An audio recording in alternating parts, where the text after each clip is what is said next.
Europe 1. Le grand direct des médias, Thomas Joubert.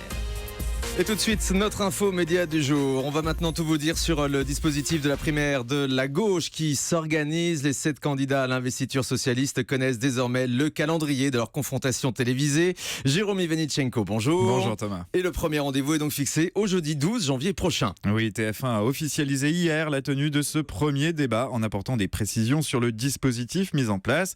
Pas de révolution par rapport à ce qu'on a pu vivre pour la primaire de la droite et du centre mi-octobre. Bien évidemment, ce débat sera diffusé en prime time, 7 fois encore en simultané sur RTL. LCI, la chaîne info du groupe TF1, sera également associée à l'événement et proposera un before pour présenter les enjeux de cette confrontation, puis un débrief en fin de soirée. 3 journalistes animeront ce débat, Gilles Boulot, Elisabeth Martichoux et Mathieu Croissando, directeur de la rédaction de l'Obs.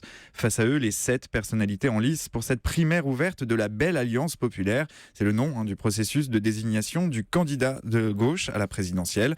On retrouvera Sylvia Pinel, Jean-Luc Benamias, Benoît Hamon, Arnaud Montebourg, Vincent Payon, François de Rugy et l'ancien Premier ministre Manuel Valls. Le 12 janvier prochain, ce sera la première fois que ces 7 candidats se retrouveront sur un même plateau de télévision.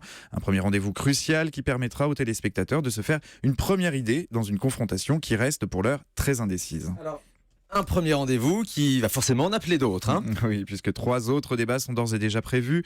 Le deuxième sera retransmis par BFM TV et iTélé en partenariat avec RMC. Ce sont Ruth Elkrief et Laurence Ferrari qui seront chargés de le faire vivre. Il se déroulera le dimanche 15 janvier, 3 jours seulement après celui de TF1, mais à un horaire plutôt inhabituel, à partir de 18h. Enfin, un troisième débat diffusé cette fois sur France 2 et Europe 1 se déroulera le 19 janvier, animé par David Pujadas et Fabien Namias. Ce sera le dernier rendez-vous des 7 prétendants avant le premier tour de cette primaire qui déterminera les 2 finalistes. Des finalistes qui se retrouveront pour un ultime débat d'entre-deux tours. Ce sera le 25 janvier, diffusé simultanément sur TF1 et sur France 2 en partenariat avec France Inter.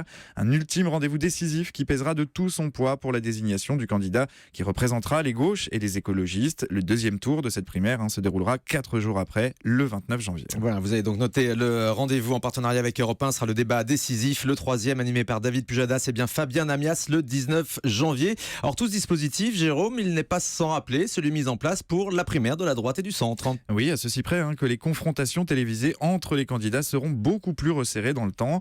Là où le calendrier des débats à droite ressemblait à une course d'endurance, il s'est allé sur 1 mois et demi, ceux de la gauche seront concentrés sur une période beaucoup plus courte, sur 15 jours seulement. Ça pourrait avoir des effets sur les candidats, il faudra être en forme, très en forme pour tenir le rythme. Attention aux excès des fêtes de fin d'année. C'est d'autant plus vrai pour Manuel Valls qui aura droit à un petit tour de chauffe quelques jours auparavant puisqu'il sera l'invité de l'émission politique de France 2 le 5 janvier.